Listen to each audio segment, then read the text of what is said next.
Admiral Kizaru confirm na tinulungan pala ang Straw Hat Pirates during Egghead Island arc. Bali lumabas na nga ang SBS Volume 110. At ang unang impormasyon nga sa SBS itong patungkol sa nangyaring Chapter 1103. Kung matatandaan nyo, during sa chapter na to nanghihina na nga itong si Luffy at sobrang drain niya. Dahil nga ito sa paggamit niya ng Gear 5. At sa moment na to kakatapos lang nilang maglaban ni Admiral Kizaru. Pero out of nowhere nga bigla na lang may naglagay ng pagkain malapit kay Luffy na tinake advantage naman ni Luffy at kinain niya. So may isang fan nga ang nagtanong kay Oda sa SBS kung sino daw kaya ang may kagagawan neto. Sino daw ang possible na tumulong kay Luffy? Bali hindi nga directly na sinagot ni Oda itong tanong na to. Pero nagbigay nga siya ng hint kung sino ito. Kung sino nga daw ang tumulong kay Luffy paniguradong sobrang bilis daw neto. Napakabilis na even siya daw mismo hindi niya nakita. Siguradong kasing bilis nga daw ng liwanag yung tao na to. At since alam naman natin na literal na nagagawa ni Admiral Kizaru na maging kasing bilis ng liwanag, since ito nga yung literal na devil fruit niya,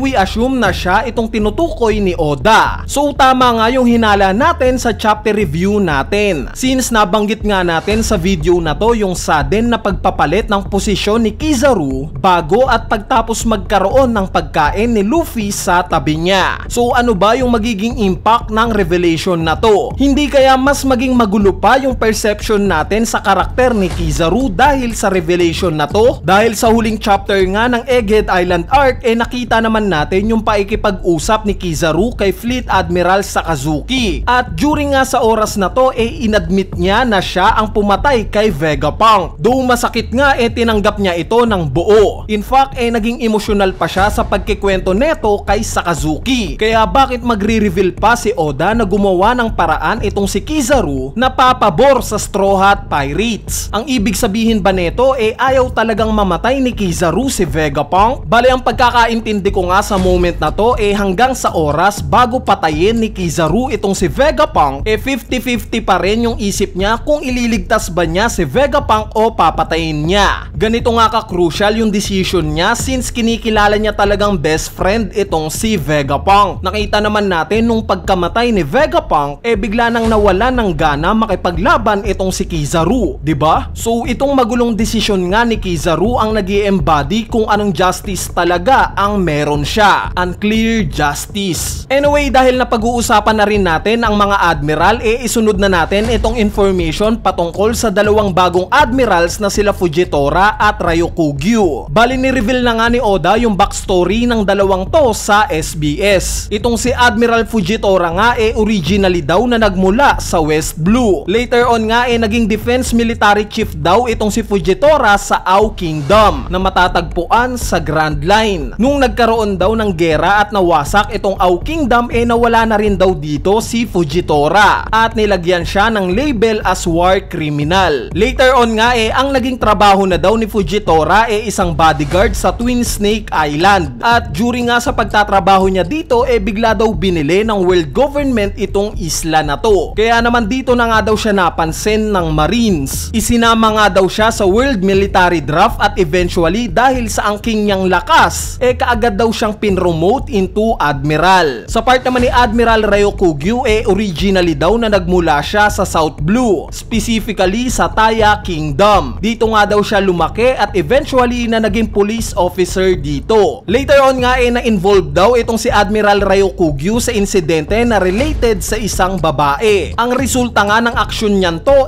nakulong siya. Pero pagtapos daw ng Marineford War nakarating daw sa world government yung resume niya, pati na yung impormasyon kung gaano siya kalakas. Kaya naman gaya kay Fujitora isinama rin siya sa world military draft ng Marines at later on na-promote din bilang admiral. So alongside nga sa pagre-reveal ng history ng dalawang admirals na to nagbigay rin ng batang picture si Oda sa dalawang to. Kapansin-pansin nga na itong suot ni Admiral Fujitora nung bata siya very similar sa suot ni Ryuma. Kaya naman I wonder kung may connection ba siya sa Wano o wala. Speaking of Marines ang sumunod ngang information na ni-reveal ni Oda patungkol na sa mga Vice Admirals na present during Egghead Island arc. Itong si Vice Admiral Pamsky Pamsky nga sinasabing nakakain daw ng Raku no Mi. Isa nga daw itong Zoan type ng Devil Fruit, which means nakakapag-transform itong si Pamsky into Raku or Otter in English. Nakita naman natin to during Egghead Island arc. Ang sumunod nga itong si Vice Admiral Dull. So wala ngang Devil Fruit na dineclare si Oda para kay Vice Admiral Dull. Pero nabanggit nga niya na bihasa daw sa martial arts itong si Dull. At nakita naman natin to since pagsipa nga yung primary weapon niya in battle. Ang sumunod naman itong si Vice Admiral Tosa. Ang espesyal nga nakakayanan netong si Tosa kaya daw netong kumagat gamit yung mga kamay niya. Bali kung maaalala nyo ito nga yung Vice Admiral na nakita nating nakakagamit ng armament haki. Yung skills nga niya mahahalin tulad natin sa Dragon Fist ni Sabo since similar nga sila ng process. Itong si Vice Admiral Urban naman sinasabing nakakain daw ng canon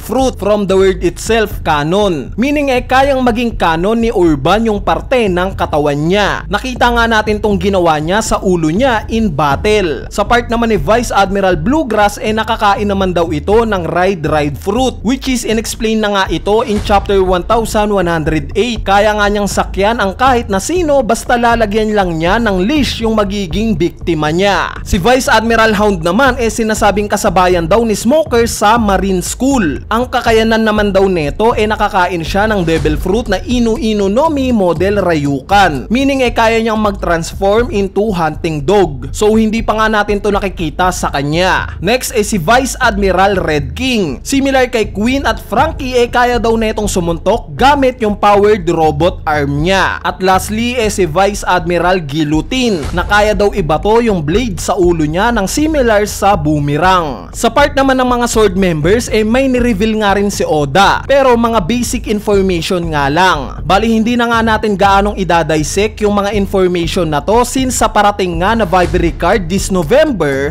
sila rin yung marireveal dito. Kaya doon na lang natin sila pag-uusapan. Ang sumunod na impormasyon naman patungkol na kay Yamato. Dahil nga sa sinasabi ni Oda na history patungkol kay Yamato na bata pa lang daw siya nakain niya na itong Inu no Mi model Okuchi no Makame dinrawing nga ni Oda yung batang version ng beast form at hybrid form netong si Yamato. At ganito nga yung kinalabasan ng itsura niya. Next patungkol naman sa Long Arm Tribe. Bali itong nagtanong nga na to sa SBS nagustuhan ni Oda. Dahil may isang fan nga ang nagtanong kung may tawag daw ba sa dalawang elbow ng mga Long Arm Tribe. Bali nilinaw nga ni Oda na meron daw itong tawag. Yung siko nga daw malapit sa kamay friend elbow daw ang tawag. At yung siko naman daw malapit sa balikat tinatawag daw na love elbow. At lastly sa SBS similar nga sa mga miyembro ng Straw Hat Pirates sa nagdaang SBS this time nga dinrawing ni Oda si Jinbei in good and in bad future pagtapos ng 20 at 40 years. Ang natitirang Straw Hat na nga lang na kulang na wala pang ganitong drawing si Brook. Anyway ayan na nga yung mga impormasyon sa latest SBS. Ipapaalala ko lang na simula nga sa SBS 100 may review na nga tayong ginawa patungkol dito. Kung trip nyo ang i-check o balikan yung mga nagdaang SBS ilalagay ko na lang yung link ng mga video na to sa comment section sa ibaba. So yun lang, peace!